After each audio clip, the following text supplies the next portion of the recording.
I'm Ben Shapiro. This is The Ben Shapiro Show.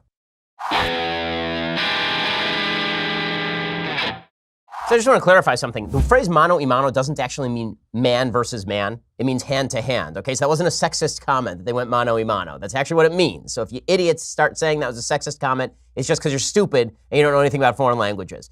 So there's a lot to talk about today. But before we do any of that, let's talk about your credit card debt, the fact that you're racking up those credit card charges, but you still need to spend money. Well, the reality is you don't need to be racking up these big credit card charges that have the giant interest rates on the back end. Instead, you need to go visit my friends over at Lending Club. With Lending Club, you can consolidate your debt or pay off credit cards with one fixed monthly payment. Since 2007, Lending Club has helped millions of people regain control of their finances with affordable fixed-rate personal loans. No trips to a bank, no high-interest credit cards. Just go to lendingclub.com, tell them about yourself, how much you want to borrow, pick the terms that are right for you, and if you're approved, your loan is automatically deposited into the bank account in as little as a few days. It's the #1 peer-to-peer lending platform with over $35 billion in loans issued. So go to lendingclub.com/Ben right now. You can check your rate in minutes. You can borrow up to 40 grand. I've looked at the process, very easy. Go to lendingclub.com/Ben. That's lendingclub.com/Ben. All loans made by WebBank member FDIC, equal housing lender. Again, no reason for you to be racking up these massive interest charges on a credit card when you could go to Lending Club and consolidate all that debt. Helps you pay down that debt as well. Go to lendingclub.com/Ben, lendingclub.com/Ben to check your rate in just minutes. All right, so I do want to talk about Ron DeSantis and this insane media spin that he is an evil, vicious racist, but I have to begin today with the Pope, who tweeted something crazy out this morning. I don't know what Pope Francis thinks he is doing. I don't know what he thinks his job is. And listen, I'm not a Catholic, so there are legitimately a billion people who know more about Catholicism than I do on planet Earth. Maybe more than a billion people who know more about Catholicism than I do. But the basic information, as it has been conveyed to me, is that the Pope is supposed to be communicating God's word on earth, and he is the vicar of Christ. Is this correct? I think this is the general idea. Well, this does not sound so vicarish, shall we say. Here's what he tweeted out today. We Christians are not selling a product. We are communicating a lifestyle. I didn't realize he was actually guest starring on Mad Men this week.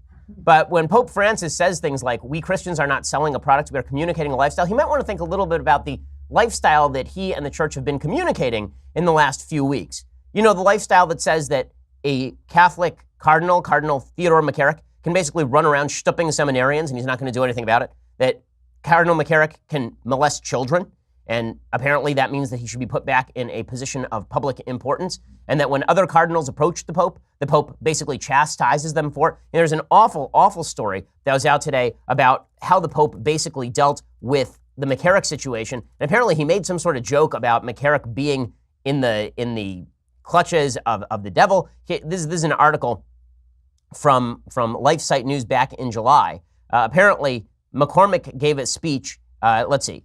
So the story is that Ted McCarrick was speaking in October 2003. McCarrick shared a conversation he had with the newly elected Pope Francis. McCarrick told the audience he had a very serious cardiac incident while he was at the Vatican during the 2013 conclave. When he returned from the hospital to the seminary where he was staying, his phone rang, and it was the newly elected Pope Francis on the line inquiring about McCarrick's health. McCarrick relayed this conversation with the Pope. Quote, I told the Pope that I guess the Lord still has some work for me to do. The Pope responded to McCarrick, but on the other hand, maybe the devil did not have your accommodations ready. And this was retold in a Washington Post story. Well, if it turns out that the Pope was aware of the allegations against McCarrick and he was making jokes about the devil having his accommodation ready in 2013, that's not good. That's pretty bad. And the Pope has stayed silent on all of this. As I mentioned yesterday, the media's treatment of this issue has been absolutely incredible, just astonishing, because the media was all over the Catholic sex abuse scandals of the mid-2000s when we had the Boston Archdiocese, which was caught basically covering up an enormous number of sex crimes. And the media rightly was after the Catholic Church for that, in a way that, by the way, have never been over secular institutions that engage in sex abuse. When it's a secular institution engaging in sex abuse, that's just par for the course. When it's the Catholic Church, then it's a huger deal according to the media. It should be a huge deal in either case. But at least the media was going after the right folks back in 2006. Now, of course, the media is interested in protecting Pope Francis because they feel that he reflects their political priorities. If you want to know what's best for the Catholic Church, never trust the New York Times.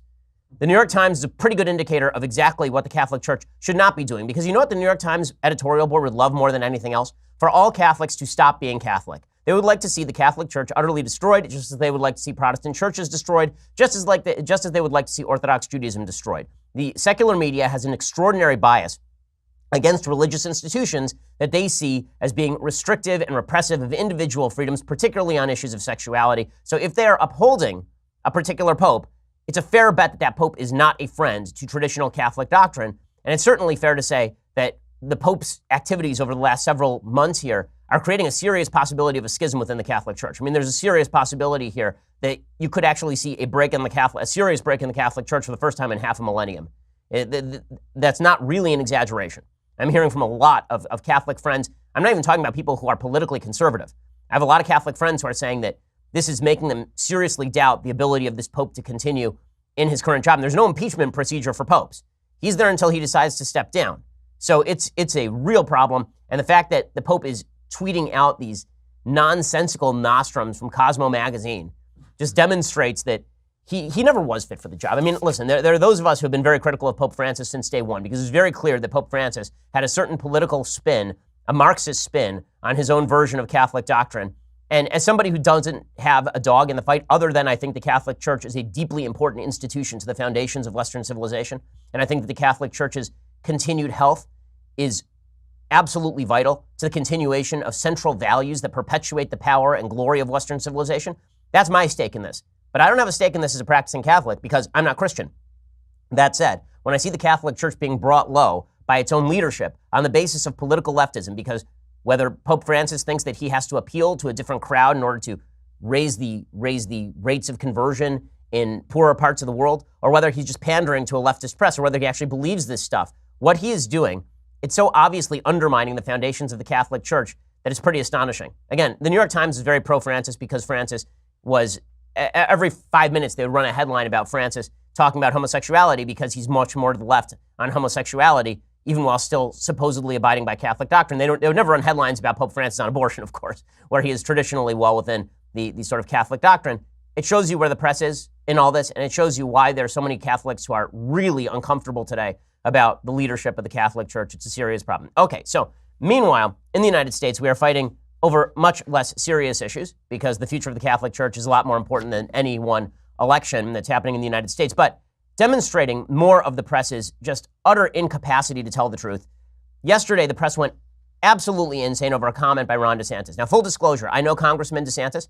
He's a representative in the House of Representatives. He is the new Florida Republican gubernatorial candidate. He's a down-the-line conservative.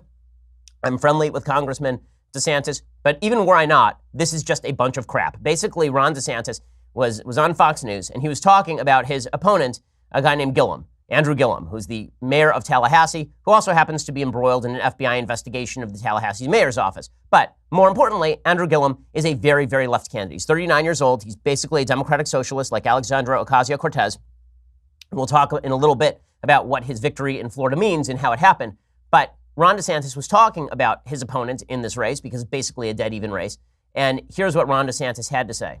But I mean, he performed better than the other people there. So we've got to work hard to make sure that we continue Florida going in a good direction. Let's build off the success we've had on Governor Scott. The last thing we need to do is to monkey this up by trying to embrace a socialist agenda with huge tax increases and bankrupting the state. That is not going to work. That's not going to be good for Florida. Okay, so what's amazing about this, did you hear anything in there that sounded really racist? Did you hear anything in there that sounded deeply racist to you? Apparently that was deeply racist.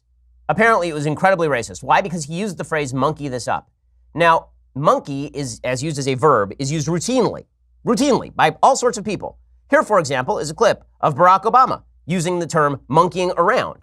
Was Obama being racist? No, because when you say monkey something up or monkeying around, you're clearly using it as a verb, meaning like a monkey wrench, like you're tinkering with things. It's legitimately in dictionary.com. The only definition of monkey as a verb is to mess around with. That's literally the only definition. But we are supposed to believe that Ron DeSantis used the term monkey this up as some sort of dog whistle to a bunch of racists in the sticks who weren't aware that Andrew Gillum is a gay black man. It's an amazing thing. Anyway, here is Barack Obama using it in 2008. It's not as if it's just Republicans who have monkeyed around with elections in the past. Sometimes Democrats have too. You know, whenever people are in power, they have this tendency to try to, tilt things in their direction. So monkeying around is not an overtly racist phrase. It's not even a racist phrase. Okay, there's nothing about that phrase that is racist, but it is racist because you cannot use monkey and apparently socialist in the same sentence. So even in that sentence, he wasn't talking about Andrew Gillum being black, right, which actually would probably be racist if you use monkey and then you say like, and I don't want them monkeying it up by electing a black candidate. That sounds racist, right? That sounds like you're making an overtly racist comment about the guy you're running against. He said we don't want to monkey up the economy by electing a socialist to lead our state. That is not a racist thing. Honestly, I'm puzzled by the theory. I'm very puzzled by the theory. So apparently the theory is that Ron DeSantis was desperately trying to reach out to the Trump voters he already has in his pocket. Remember, Ron DeSantis ran the most pro-Trump campaign in America. He ran an actual ad in which he dressed his kid, his baby, in a Trump onesie. And according to the media, all Trump voters are racist, which means all the racists were already voting for Ron DeSantis. But apparently it was deeply necessary that he had to somehow dog whistle to these 5 people who were going to vote against Andrew Gillum because he's black by using the phrase, let me just remind you, monkey it up. Like that was his actual idea. That's what he was going for, according to the media.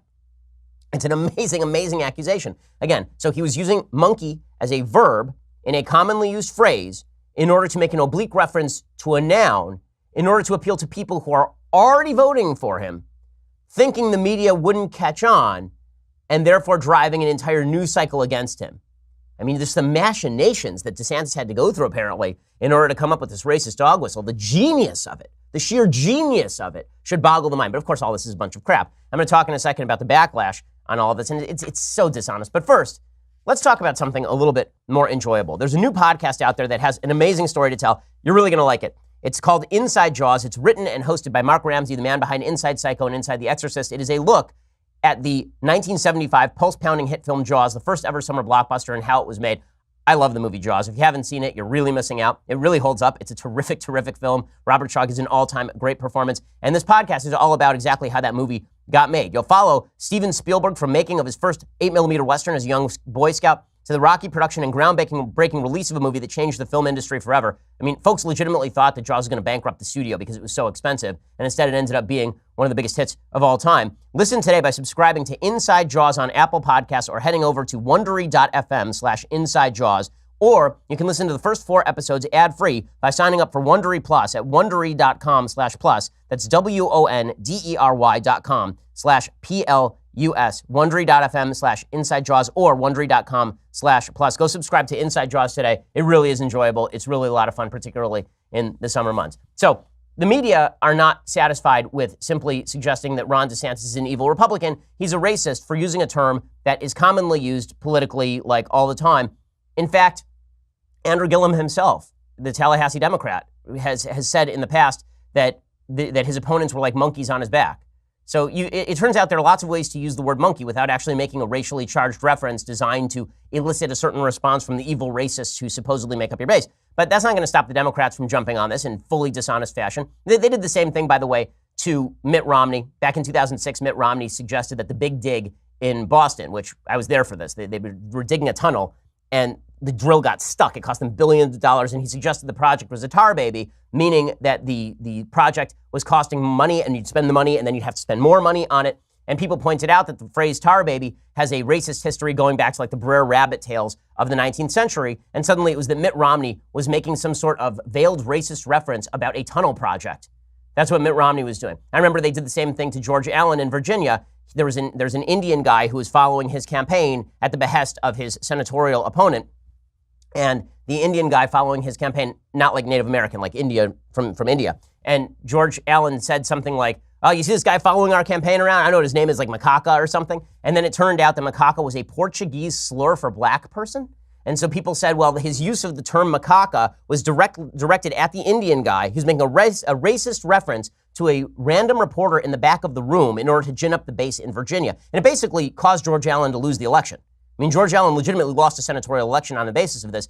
It's why just a couple of days ago here on this show, when we were talking about a British story about men wearing frilly underwear, and the British word for underwear is knickers, Knickers, I had to spell it out and explain exactly what word I was using, because otherwise Media Matters would claim that I was using the N-word.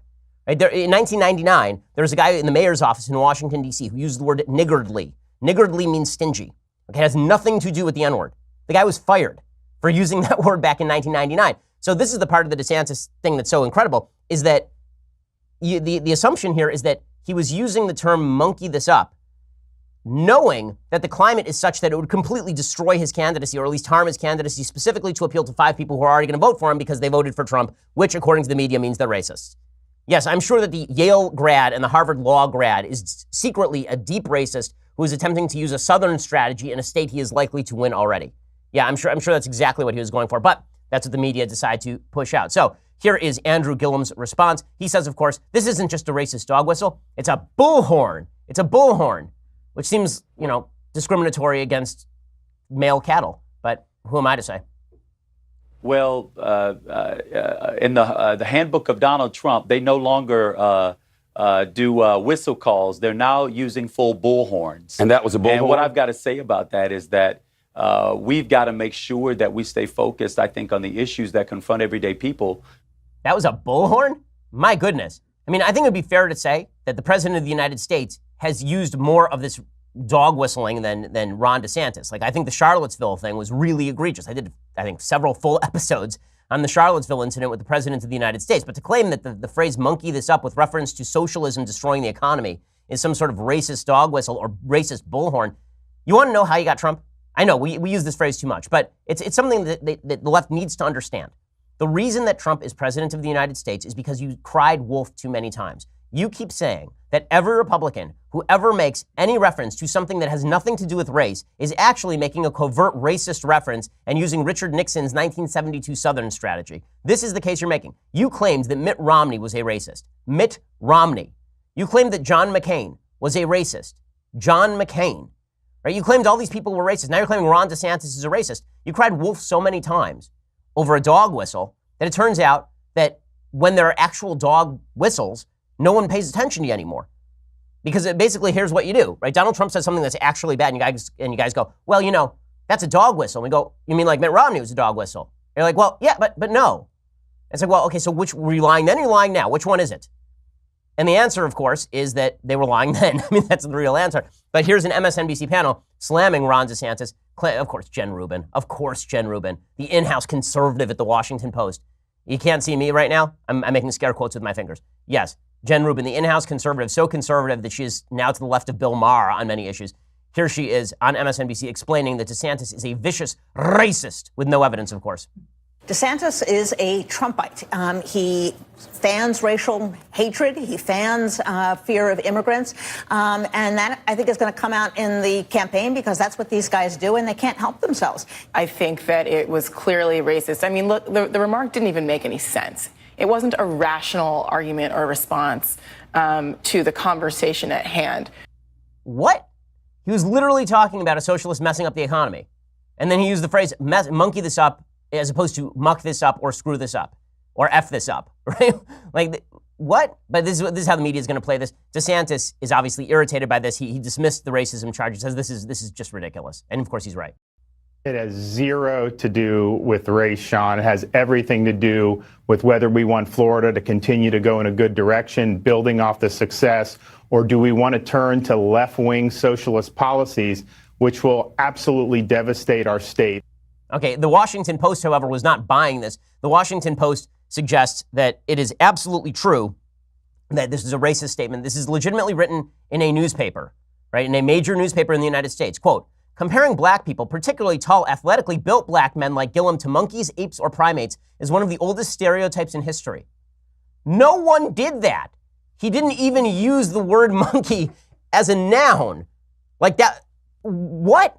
And then there is a full 400-word explanation of the history of comparing people to monkeys, which is not what he did, right? Leading American scientists in the 1850s embraced scientific racism to conclude that black people's similarities to apes was so significant that it influenced laws, policies, and other decisions about African Americans. Yes, I'm sure that Ron DeSantis is a scientific racist from 1852. I'm sure that that's exactly what he was doing. This idea entered American pop culture at blockbuster levels and thus became more widespread via early 20th century films like Tarzan and King Kong. And images depicting black people as apes became common in anti-black art during the Jim Crow era of government-sponsored segregation. What in the hell are you actually accusing DeSantis of? Are you accusing DeSantis of being an 1850s-style scientific racist? Are you accusing him of being a Jim Crow Democrat? Is that what you're accusing Ron DeSantis, a Florida Republican, of? Is that the direction you're going? And now I guess you're comparing him to Roseanne Barr, who compared Valerie Jarrett to an ape. But this is, I guess, where the entire left media is going to go. I can't imagine why people think the media lied to them. It's unthinkable to me. How could people think that the media lied to them? Now, does that justify the president of the United States saying enemy of the people? No, it doesn't. But does it mean that Americans are less likely to trust the media? You bet your ass. And meanwhile, the media won't cover the actual facts about Andrew Gillum. So now let's talk about Andrew Gillum in just 1 second, because there are some things you should know about Andrew Gillum, this beloved Democrat who they want to prop up to the Florida governorship on the basis of lies about race baiting. We'll talk about that in just 1 second. But first, let's be clear. It is very tough these days to get people to agree on anything. As you can tell from the show, every day we're in the political fight. Every day we're in the political muck. Very difficult to get people to agree on anything. But one thing that we can all agree on is that we ought to be saving money. And the easiest way to do that is to go register over at Honey. Honey is a free shopping tool that automatically searches the internet for the best promo codes every time you buy something online. They believe that everyone deserves the best prices possible on all the stuff they love, which is why it works on over 30,000 sites, including Amazon. Honey has already saved people $800 million online. $800 million, right? It's an amazing, amazing service. The way that it works is that you go over to joinhoney.com/Ben and you install it on your computer, and then you just go over to Amazon or wherever it is you shop, and you shop. And it finds these promo codes and it inserts them for you automatically, and that ensures that you are getting the best possible deal. I've used Honey over at Amazon. I actually bought my wife an Instant Pot at the behest of Bethany Mandel, who writes over for a variety of publications. Bethany is an Instant Pot acolyte. This isn't marijuana, it's an actual pot that you cook with. And I bought my wife an Instant Pot using Honey, and we got a solid discount on it. Honey has 10 million members, 100,000 plus 5-star reviews. Honey members save an average of $28.61 a month. Go get Honey for free right now at joinhoney.com/Ben. That is joinhoney.com/Ben. Again, you can get Honey for free right now. It's a money-saving shopping tool that everybody can agree on. Go check it out right now, joinhoney.com/Ben. Okay, so now let's talk about the real story with regard to Andrew Gillum the media doesn't want to talk about. Andrew Gillum is a socialist. He's a Democratic Socialist along the lines of Alexandria Ocasio-Cortez, which is to say that he will conveniently praise capitalism when he must, but he will generally say that capitalism is a bad thing, and he will claim that he's not a socialist when he sort of is a socialist. This is the new game that we play if we are Democrats. We say we are Democratic Socialists, which means we don't want to nationalize all industry or abolish the profit motive, unless we're talking to our base, in which case we kind of want to nationalize all industry or abolish the profit motive, but we have to do this gradually. Right? We want to start off like Norway, where we have capitalistic principles, but lots of social programs stacked on top of those capitalist principles. And if it costs just a crap load of money, then we'll just do it anyway. So Andrew Gillum is the mayor of Tallahassee. As I talked about yesterday on the program, the FBI is investigating the Tallahassee mayor's office for use of public-private contracts to toss money to some of Gillum's friends. It is worth noting that Andrew Gillum's rise is paid for by rich people. So Andrew Gillum is making hay right now, specifically because there are billionaires who are backing him. It's also important to know that Andrew Gillum won this particular primary because he was running in a three-way primary and the vote split. So in much the same way that Martha McSally, who won a pretty clear-cut victory over Joe Arpaio and Kelly Ward in Arizona, she won in part at least because that vote was split. I think it was 17% for Arpaio, 28% for Kelly Ward, and the right person won in Martha McSally, who's a good candidate, an Air Force colonel, I believe. In any case, the same sort of thing happened in Florida, where Andrew Gillum won this race specifically because the vote split between two other viable candidates in the Florida race. Both of them ignored Gillum, and he ran directly to the left. I mean, he just ran the inside rail, basically. But he was also backed by literally millions of dollars from liberal billionaires. So Tom Steyer dumped millions and millions of dollars into this campaign. George Soros dumped millions. This is not conspiracy theory. This is reported by The New Yorker. Gillum had recognized that big money in the Democratic Party, Tom Steyer's money, George Soros' money, is now on the left, not the center. Last year, Gillum watched closely as Soros' cash helped propel progressive candidates to victory in several local elections, including the Philadelphia district attorney's race. Gillum was familiar with Soros and his organization, the Open Society Foundation. A few years ago, he helped launch a national network for young progressive elected officials, and the Open Society Foundation was the group's main donor. So this is a Soros guy. He'd been in the financier's New York apartment, addressed his board of directors, and this spring dined with him in San Francisco when the two men happened to be in town. Soros committed to back Gillum's gubernatorial campaign. He says, if I'm remembering it correctly, it was, we don't know if you can win, but we would like what it could represent. I interpreted it to mean that it would be significant to see a person of color taken seriously in a statewide race. No, it actually means that George Soros backs a lot of socialists. I know we're going to turn everything into a color issue, but it has very little to do with color and everything to do with Gillum's economic policies, which are indeed extraordinarily left. And you would muck up the economy. You would screw up the economy if you actually were to embrace all of his policies. Even Gillum understands, by the way, that if he runs too far to the left, he's actually honest about his own ambitions, that he ends up undercutting the economy. So he was asked specifically about his Medicare for All plan. So Medicare for all is what he's pushing.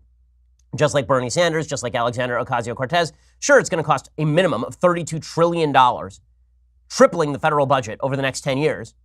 Sure, it's going to bankrupt virtually everyone in the country. Sure, that's a minimum that it will cost because it'll actually cost a lot more than that. That $32 trillion doesn't take into account renegotiations, doctor pay raises. It doesn't take into account all of the additional costs that will be necessary. Medicare can exist at its current levels because a lot of people have private insurance. You do Medicare for all, private insurance disappears, and the costs are going to be a lot more than $32 trillion. In any case, even Gillum understands that his agenda is too far left, so he's basically soft-pedaling it. Here he is explaining that he won't try Medicare for all in Florida alone because he needs a confederation of states, which is a way to say, I'm for Medicare for all, unless I actually have to bear the political brunt of Medicare for all. If for Florida to move in that direction, we would have to do it as a confederation of states. We could not do it by ourselves solely here in the state of Florida because it would collapse the system. We would only attract the sickest of patients, and it wouldn't work. Listen, people are terrified of getting sick.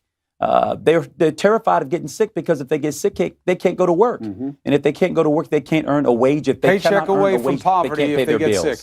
Okay, I love that Chris Cuomo there is actually feeding him the talking points on CNN. Well, you know what you should say here is what you should say is you're a paycheck away from poverty if you get sick. And Andrew Cuomo's like, yeah, that's right.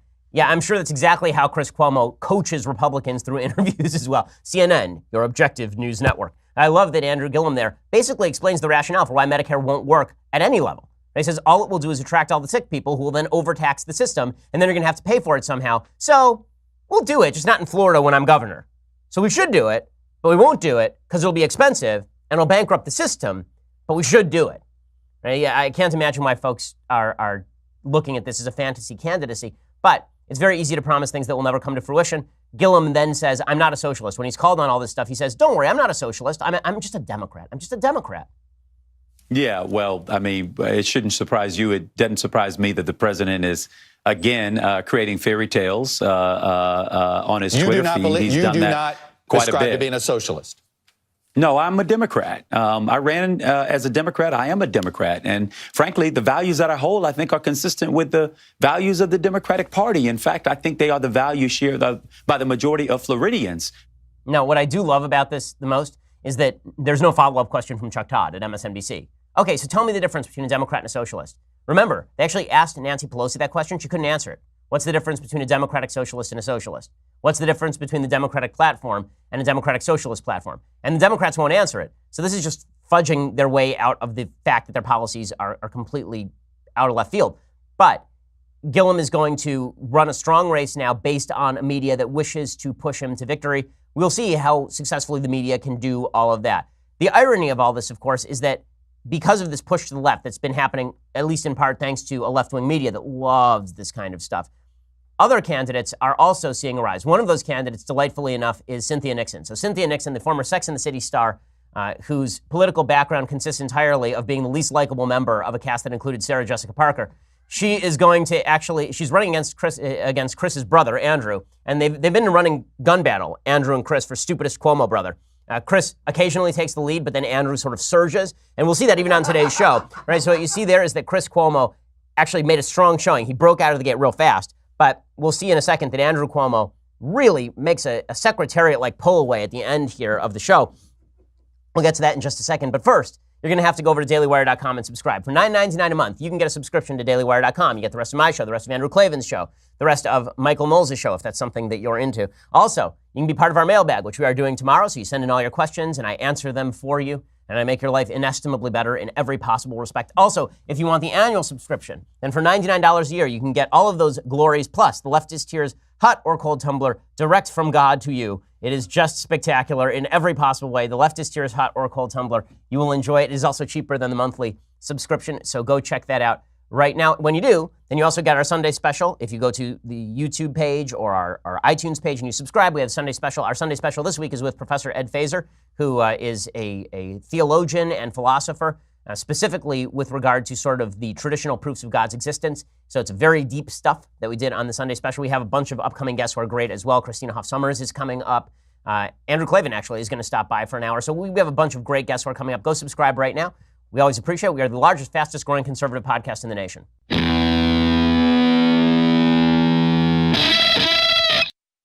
As I predicted, Cynthia Nixon debated Chris Cuomo, not Chris. I keep mixing up Chris and Andrew because, again, who cares? But Andrew Cuomo, the governor of New York, was debating Cynthia Nixon. And as I predicted, you get Andrew Cuomo in a room with Cynthia Nixon, it's not going to go well for Andrew Cuomo. And the reason it's not going to go well for Andrew Cuomo is because he actually has to govern the state. He actually has to be governor of the state. Whereas Cynthia Nixon can sit on the side and talk smack, basically. She can sit there and just yell at Andrew Cuomo for governing the state. And all he can do is complain about how her performance was sort of lackluster in the late seasons of Sex and the City. That's basically his only pitch. So they have this debate, and it's just amazing to watch because it legitimately is like watching two small children club each other with frying pans. Neither of them have very compelling points to make, but they make them the most militant possible way. As someone with a 2.5-year-old son, I'm familiar with how 2.5-year-olds argue. Basically, they say, I want X, and you say you can't have X, and then they lie on the floor and they scream and kick. That's basically how this gubernatorial debate went. But because one of them is the sitting governor of a state, he looks small compared to Cynthia Nixon, who looks like the surging candidate. I would not be surprised to see, I'll predict it here now, I would not be surprised to see Cynthia Nixon pull out this race. It would not surprise me in the slightest to see Cynthia Nixon surge from behind and at least make this a very competitive race. Right now, she's about 30 points behind in the polls, but the polls are done infrequently, and Andrew Cuomo is one of the more lackluster candidates I have ever seen. He makes gaffes on a regular basis, and Cynthia Nixon at least has the sincerity of her convictions. And since we live in a political age where sincerity is prized far more than actually knowing things, when you being sincere is really, really important, but he truly feels this. She truly believes this. That's much more important than you don't know what the hell you're talking about. It appears that Cynthia Nixon, I think she won this debate. I think she won it going away. And it's really, really funny. So here is Andrew Cuomo trying to critique Cynthia Nixon last night by saying that she lives in a fantasy world. And listen to the audience's response. This is over at Hofstra University, which would be friendly ground for Andrew Cuomo, except he's running against the gal from Sex and the City. My opponent lives in the world of fiction. I live in the world of fact. Let's just do a few facts, okay? The subway system is owned by New York City. Okay, the reason that he's saying that is because she said that Andrew Cuomo is using the MTA as an ATM, which is a clever line. It's not exactly true. He's actually right that the MTA is run by the city of New York and they have not been contributing their fair share. The state has been chipping in a lot of money. She's not wrong that he's directed money away from the MTA and toward other projects. But the fact that he's getting openly booed in the middle of debates by people, this looks a lot like Bernie Sanders versus Hillary Clinton. It looks like the anti-establishment candidate versus the establishment candidate. And the establishment candidate still has to pay lip service to, the things that actually make the state run, whereas Cynthia Nixon can sit there and say whatever she wants. Also, Andrew Cuomo then participates in one of the great self-owns I have seen in recent debate history. I mean, this is a self-own of epic proportions. You just have to listen. It's really incredible. The subway MTA has been controlled by the state since 1965. Can you stop interrupting? Can you stop interrupting? Can you stop lying? Yeah, as soon as you do. Okay, that is what we call an own goal right there. So he asks her to stop interrupting, and she says, as soon as you stop lying, and he says, I will when you do. Okay, that logically, just putting on your logic hat for a minute, that means he just admitted that he lies all the time, and that he will stop lying as soon as she stops lying. So you have two liars on the stage is what he's saying. What he should have said is, you're the liar, or in the famous words of President Trump, you're the puppet. He should have said something along those lines. Instead, he comes back with, I'll stop lying when you, just, as I say, in the running gun battle for stupidest Cuomo brother, Chris had an early lead in this episode, but Andrew makes a very late comeback, and this is the best part. So Andrew Cuomo goes after Cynthia Nixon, and he wants to accuse her of corruption. So how in the world could he accuse her of corruption? He suggests that she had engaged in corporate lobbying. What was her corporate lobbying? She had asked that the city of New York not allow helicopters to fly over Central Park during performances of Shakespeare in the Park because it was disturbing people's ability to watch the play. That was his example of Cynthia Nixon engaging in corporate lobbying. Good luck with that, Andrew. You are a corporation. When you file taxes as a corporation, you are a corporation. I have never, nor you donated could I donate to anyone's political campaign. You are a corporation. I donate through my own personal funds. Are you a corporation? Funds. I am a person. And you're a corporation. But I do not ever make political contributions but you through are my... Yes, but you're a corporation. You file that taxes is categorically as a corporation. untrue. Okay, so it's so funny to watch them go at this because, again, it's two small children clubbing each other with frying pans. What he's saying is that you're legally organized as a corporation for purposes of taxes, just like half of rich people in the United States. More than half. Virtually everybody who has any money in the United States has an Inc. or an LLC or an S-Corp, right? Just everyone does. Everyone does, because you do this for tax purposes, because then you write off all your expenses into the corporation, and then the corporation files taxes and signs you a check at the end of the day. I know, I'm organized exactly the same way. Anybody who, as soon as you earn a certain level of money, it becomes beneficial tax-wise to do this. So it's true that Cynthia Nixon is a corporation. The great irony of this particular debate is that both of them believe that corporations should be less involved in politics, but he's acknowledging, and so is she, a basic truth. People are corporations. Right? He says, you're a corporation. She goes, I'm not a corporation, I'm a person. He says, right, but you organize as a corporation. And she says, right, but I'm a person. Right, both of you are arguing that people shouldn't be able to speak politically so long as they're organized as corporations, which makes no sense at all. But again, this is what you get when sincerity and socialist kind of talking points come to the fore. I do love that the same people proclaiming money in politics are bad are going and hitting up George Soros and Tom Steyer for millions of dollars in campaigns. And the two people who are running for governor in New York are a very, very wealthy actress who calls herself a socialist, and Andrew Cuomo, the son of a former governor of New York and the brother of a CNN host, who obviously, this is a guy who clearly brought himself up by the bootstraps. I mean, this is a guy who had to work his way from the bottom of American society, really grasping that bottom rung, just pulling himself up step by step. Okay, meanwhile, it's worthy talking about the president of the United States, who's now on a tear against Bruce Orr. I'd be remiss if I didn't mention this because this has become a major issue. The president of the United States is ripping into Bruce Orr, who's the former Deputy Assistant Attorney General over at the Department of Justice. He was deeply involved in a variety of issues. He spent more than 25 years at the Justice Department, and he's drawn President Trump's ire. So President Trump was going after Bruce Orr, suggesting that Bruce Orr, his security clearance should be revoked, that he's been involved in an attempt to basically stop President Trump from being successful. Trump tweeted in the last couple of weeks, quote, Bruce Orr of the Justice Department, can you believe he is still there, is accused of helping disgraced Christopher Steele find dirt on Trump. Orr's wife Nellie was in on the act big time, worked for Fusion GPS on fake dossier. And then he continued, the big story that the fake news media refuses to report is a lowlife Christopher Steele's many meetings with Deputy AG Bruce Orr and his beautiful wife, Nellie. I love that he has to add the adjective. It was Fusion GPS that hired Steele to write the phony and discredited dossier paid for by Crooked Hillary and the DNC. I felt like now's a good time to actually explain what's going on here because you're seeing a lot of attention to Bruce Orr in the conservative media. So let's explain what exactly happened here. So Bruce Orr is a longtime DOJ official. He was friends with Christopher Steele, and it looks like he was communicating with Christopher Steele even after Christopher Steele, the author of the Fusion GPS dossier against President Trump, was basically cut off by the FBI. So the FBI said, we can't talk to Christopher Steele anymore because he was leaking to the media. And then it turns out Bruce Orr was still talking with Christopher Steele and apparently taking that information and passing it on to the FBI. So despite the FBI deciding they would no longer work with Steele, Bruce Orr was trying to act, it looks like, as an intermediary for Steele's information to get to the FBI. Now, all of this is in the aftermath of the election.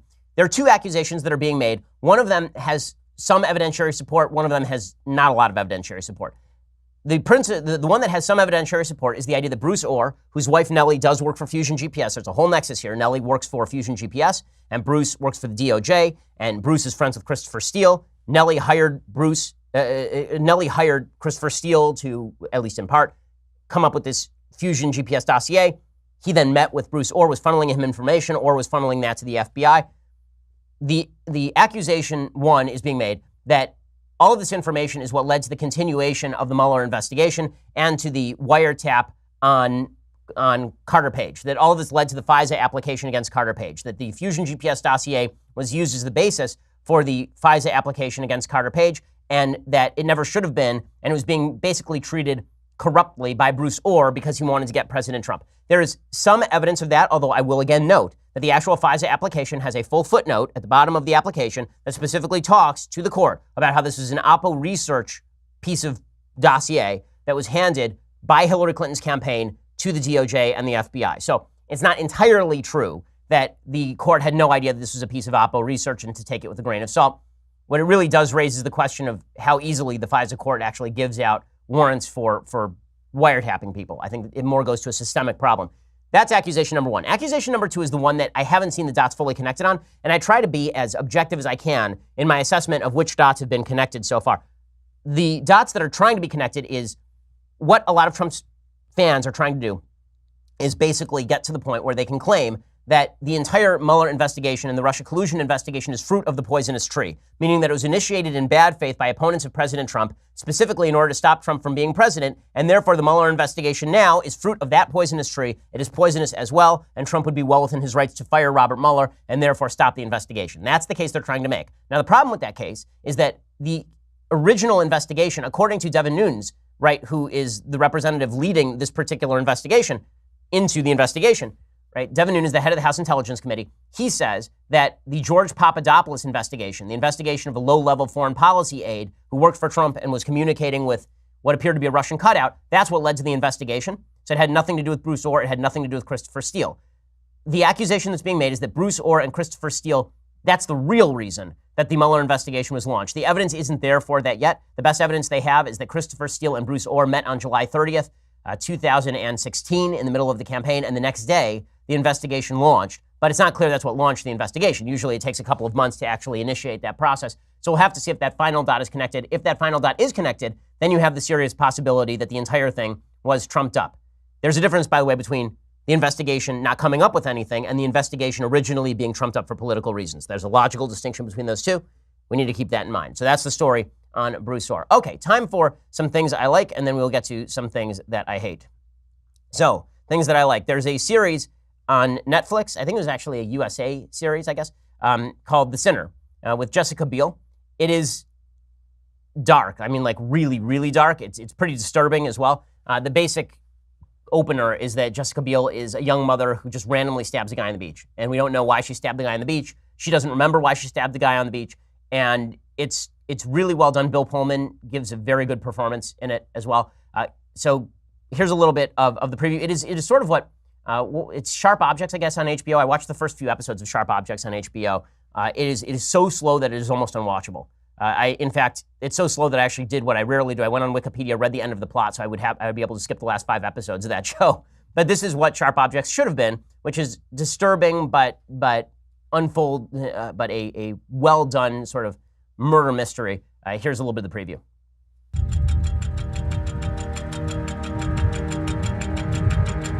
Where did you stab him? I stabbed in his neck. You had no interaction with him before today? I've never met him before in my life. Then why kill him? That's an impulse killing. It's emotional. Whatever you have to do now, I won't blame you. Okay, so it's worth watching. It's pretty compelling stuff, and all the performances are quite good. I will say there's this weird thing that seems to be happening on TV a lot. In this series, Bill Pullman plays a guy who has guilt issues, and so he likes being tortured by women sexually. We've also seen that in Billions. Is this a thing? Is this a thing I'm missing? That like suddenly tons and tons of people are into this? Because I can't think of many things less sexy than having pain inflicted upon me for sexual purposes. Like that's just so weird. Hollywood's a weird place, man. I mean, like, it's now in every show. It's like we've tried all of the different forms of sex, and now we have to go into the fringy stuff. So we're just gonna like have every show feature somebody getting hit with a toaster in the face during sex for some reason. So that's a weird, just sort of a weird side point to that show. But the show itself is well done and I think worth the watch. Certainly, it is rated R. It's definitely an R-rated thing. Okay, so other things that I like. So Betsy DeVos, the education secretary, is prepping new policies on campus sexual misconduct that would bolster the rights of students accused of assault, harassment, or rape, and reduce liability for institutions of higher education and encourage schools to provide more support for victims. All of which sounds good, except the feminists don't like it because they like this vague standard where if a girl claims that something bad happened to her of any sort and anybody fights back against that, that person basically loses their job. And we've actually seen that in places like Northwestern, where Laura Kipnis, who's a professor, female professor, who's a feminist at Northwestern University, protested at the standard at Northwestern where a male professor who had sex with a female student apparently voluntarily, and then later she accused him of abuse of power or something, and Kipnis said, well, we might want to actually see, like the evidence.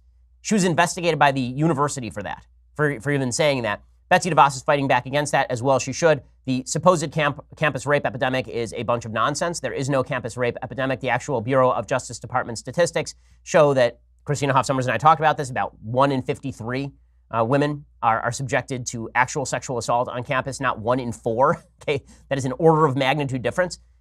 Every rape is horrible. As I've said 1,000 times on the show, rapists should be castrated or killed. It's the worst crime you can commit against somebody, and I may include murder in that. That does not change the actual stats, and the fact that so many of these universities basically run Stalinist show trials based on no evidence and then get sued on the back end, right? We saw this with mattress girl Emma Sulkowicz over at NYU. It's really bad stuff. So good for Betsy DeVos. The New York Times, of course, is very skeptical. And they say, unlike the Obama administration guidance documents, the Trump administration's new rules will have the force of law and can go into force without an act of Congress after a public comment period. Last fall, Ms. DeVos rescinded a 2011 letter prepared by the Obama administration that outlined the responsibilities of schools and colleges that receive federal funding to address episodes of sexual misconduct. Victim rights groups praised the Obama-era guidelines for aggressively holding schools accountable for complaints of sexual harassment, assault, and rape that they said had been often played down or ignored, but critics contended that they too often trampled due process rights for accused students, which is absolutely true. If you've seen the actual process on any of these campuses, it's insane. We have a criminal standard for a reason. And the idea that you're going to destroy a student's life based on a lack of due process seems fundamentally un-American in virtually every way. It's an un-American process. Good for Betsy DeVos for doing all of this. And again, the reason that we take rape so seriously is because the consequences for rape should be so serious. All of these fools in the feminist media who have been claiming that 1 in 4 women on campus is sexually assaulted, and then they conflate actual rape with a man going in for a kiss with a woman turns her cheek and glances off her cheek, and that's sexual assault now. That's complete. It's complete insanity. Okay, time for a quick thing that I hate. So CNN continues to push news that they can no longer back up. President Trump has ripped into Carl Bernstein now. Carl Bernstein did a report for CNN suggesting that he knew about the Trump Tower meeting in advance. Now, do I fully trust the president that he didn't know about the Trump Tower June 2016 meeting in advance between his team and a Russian-backed lawyer? Do I really trust the president on that?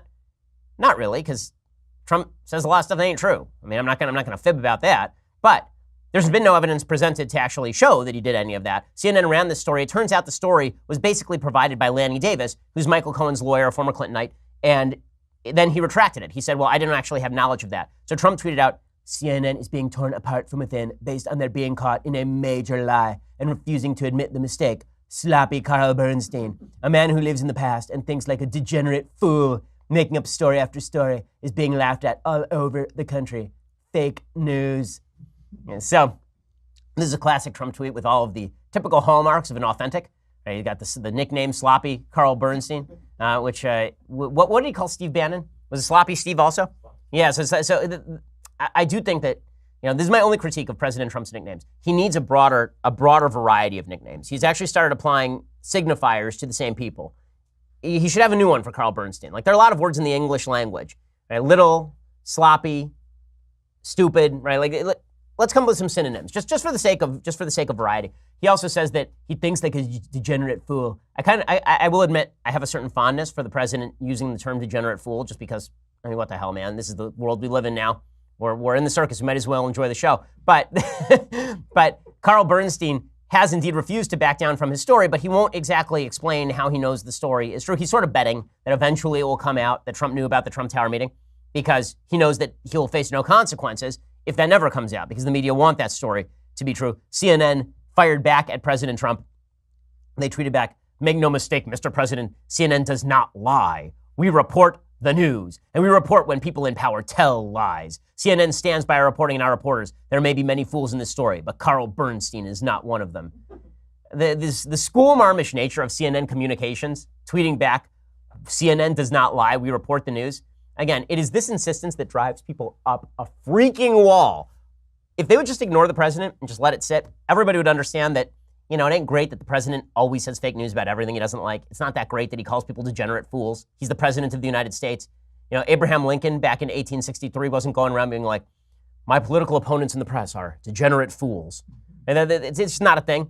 To be fair, Lincoln was locking them up, but the president of the United States now probably should not be doing that in the modern media era. But when CNN says stuff like that, and then you have Chris Cuomo, who actively is feeding lines to Florida gubernatorial candidates who are Democrats, It's hard for you to say that all you do is report the news. Carl Bernstein himself doubled down on this. He responded to Trump's Twitter attacks. He said, "Real Donald Trump, I've spent my life as a journalist bringing the truth to light through administrations of both parties. No taunt will diminish my commitment to that mission, which is the essential role of a free press. CNN stands by its story, and I stand by my reporting." This is why the president shouldn't really do this, because all it does is elevate the people who are attacking him. It's the Streisand effect. For people who don't follow sort of pop culture stuff, the Streisand effect is there was a person, an environmental photographer, who took a bunch of pictures of the California coast and wanted to put a book out about it. And there was like a map from above, a helicopter shot, and included Barbara Streisand's house. Nobody had seen this photo ever. And then Barbara Streisand tried to have it taken out. She tried to sue the guy for like $10 million. He's just a photographer. She tried to sue him for like $10 million, and suddenly the photo was downloaded 1 million times because people wanted to see what Barbara Streisand's house looked like. The president has the power to make stories bigger when he really should be trying to make them smaller, and he has a serious talent for that. So that is not ideal. Okay, final thing that I hate today. So Cosmopolitan magazine in the UK has put out a cover of this person who I don't know who this is, but this is a very obese person, Tess Holliday. Okay, so Tess Holliday, I guess, is they call her a supermodel, and she's on the cover. Yeah, she's got to be at least 100 pounds overweight here. I mean, this is a very obese woman, and the idea here is that this is body positivity. I don't know how we skipped from anorexia to obesity and missed all the women in the middle. Like, if we're going to do body positivity, shouldn't we start with like a normal-looking woman? And I'm not saying that, it's not normal for certain people who have genetic conditions to be obese. What I'm saying is that it probably is not a good idea. Fat shaming is not the same thing as health shaming, right? Saying that you should be healthy. I'm not saying that if this is this woman's healthy weight, fine, fair game, good for her. But I highly doubt that this is a healthy weight for any person, let alone this person, and treating it as though what the world truly needs is to change its definition of sexy to include people who are dramatically overweight. I'm not sure what the positive impact of that is. Maybe it makes people feel better, but it also is going to lead to a lot of folks not losing weight who probably should lose weight. I mean, let's be realistic about this. America right now is in the middle of an obesity epidemic. We're not in the middle of an epidemic of people who are dramatically trying to be healthier. We're in the middle of an epidemic where people are don't care about being healthy, and then they're being told that they should be fulfilled in their non-health. If they were just to put in, like Bridget Fetisi, who used to write for Playboy, and I'm friendly with her, and she tweeted something out that I think is exactly right. She basically said, like, I'm a normal-looking 40-year-old woman. Why am I not on the cover of Cosmopolitan? Right? Why is it that we have to go from either rail-thin supermodels, who no woman actually looks like unless she exercises 3 hours a day and eats kale, or we have to go with the 300-pound woman? Why can't we just go to like a normal woman in the middle? If you want to glorify what the normal woman looks like, why don't you take like the average? Well, again, when I say normal, I mean like in terms of normal distribution. In the normal distribution of weight, this is on one edge of the distribution, and then the rail thin supermodels on the other edge of the distribution. If you want to focus on like healthy body image, why not focus on the people in the middle who are actually living healthy lifestyles? Why is that so out of the box? But we're a stupid society where we have to take every fringe idea and then make it mainstream and suggest the only reason it wasn't mainstream before is because of evil, evil, evil discrimination. Okay, time for something uplifting. Let's do a psalm. So every week we go through a psalm talking about some eternal values here. We are on Psalm 7. This one is a song of David. And it says, Lord my God, I take refuge in you. Save and deliver me from all who pursue me, or they will tear me apart like a lion and rip me to pieces with no one to rescue me. Lord my God, if I have done this and there is guilt on my hands, if I have repaid my ally with evil, or robbed or without cause have robbed my foe, then let my enemy pursue and overtake me. Let him trample my life to the ground and make me sleep in the dust. One of the things that's kind of telling about this psalm is how confident this psalm is. So this psalm is very confident about the idea that there is cause and effect, and that if you do something good, God will reward you, and if you do something bad, God will punish you. Well, as we see from everyday life, that's clearly not the case. There are plenty of people who do bad things who are rewarded, and plenty of people who do good things who suffer. But the idea here is that we have to accept God's justice no matter how it comes. So David was well aware that he was a sinner. I mean, this is one of the different, when people say Donald Trump is like King David, yeah, except for the whole repentance part. David was actually rather well known in the Bible for being a guy who was penitent in the face of God. And what this psalm isn't is David saying, I'm innocent, therefore absolve me. It's David saying, I will live with your justice no matter what it is. I believe I'm innocent, but I'm not going to, your justice is higher than mine, and you may have a different standard for justice than I do. And I think that that's why, I was talking with somebody yesterday about my faith and whether my faith has ever been shaken. And what I said is, usually from what I see from other folks, faith is shaken in two particular ways. Way number one is they see something bad happen to someone good, right? They're close to somebody and something bad happens to that person. And then they say, how could a good God allow this? And I've never really had such a problem with that. Maybe it's because I haven't suffered enough. And I hope that continues, obviously. And I can never blame somebody who's undergone tremendous suffering and then just cannot live with the faith that God knows better than they do it. Like, I understand the emotional draw to that. But it is true, it's a basic fundamental of religion that God knows better than you do. And so suffering I've never seen as a real barrier to faith. Christianity in particular has never seen suffering as a barrier to faith. In fact, it's a tentpole of faith, right? I mean, Christ literally is tortured and died for your sins. If you're a Christian, in Judaism, the idea is that even the greatest heroes in Judaism suffered. Moses dies before he's allowed into the promised land. Suffering is endemic to the human condition, and that's something that God knows more about than you do. The second way that people lose faith is they see members of their institutions do something bad. They look at other members of the Catholic Church, if you're Catholic, or they look at other members of the Jewish community, if you're Jewish. They say, there's an Orthodox Jew who's rude and nasty. I don't like that guy. Therefore, how could this be a godly religion? If you're judging a faith by the behavior of its adherents, I think that you're making a mistake, because your relationship with God is between you and God, and it's you on a desert island alone with God, because in the end, that's how we all die, right? I mean, it's us on a desert island alone, facing down our Maker. It is also true that religious people should understand that the easiest way to drive other people away is to act like a bad person. And I think that that's particularly true in a time when we're talking about scandals inside the Catholic Church. But as I've said before, these scandals exist in every institution, religious and non-religious. It's incumbent on religious people to go out of their way not to have guilt on their hands. If God judges them to be guilty, that's one thing. But if it's clear that you're guilty to everybody else, then you are complicit in the destruction of your own religious institutions, and you are complicit in what I would say is evil work. Alrighty, we will be back here tomorrow, and we will have all of the breakdowns on the news plus the mailbag. I'm Ben Shapiro. This is The Ben Shapiro Show. The Ben Shapiro Show is produced by Senya Villarreal, executive producer Jeremy Boring, senior producer Jonathan Hay. Our supervising producer is Mathis Glover, and our technical producer is Austin Stevens. Edited by Alex Zingaro. Audio is mixed by Mike Caramina.